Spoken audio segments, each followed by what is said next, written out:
பொறுமையா இருங்க. பொண்ணுங்களோட பேசுங்க. நீங்க ரெண்டு பேரும் விடுங்க, அவர் எப்படி அடிக்கிறான்னு பாப்போம். எங்க அண்ணன் சிங்கம். ஊர்ல பாதி பூசி முன்னாடி சண்டை பெருசாகிறது இல்ல மறிக்கிற ஆளுனாலதான், இல்லன்னா அது சிம்பிளா முடிஞ்சிடும். அடி வெளுத்துரும். என்ன அண்ணே நீங்க தானே விடணும்.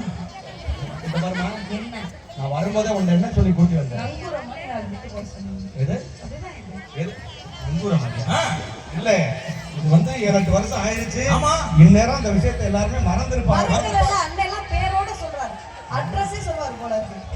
வாத்தல ஓகே. அவ்வளவு தூரம் சொல்லி கூட்டி வந்தோம். இவ்வளவு பேரும் முன்னாடி என்னை நிக்க வச்சு சகல சொல்லுங்க சகல. அட்டிய பார்த்தது இல்லையா? இன்னைக்கு கட்சியில முடிட்டோம். நம்ம எம்எல்ஏ ஆஹா முடிஞ்சோன்னு அடிக்க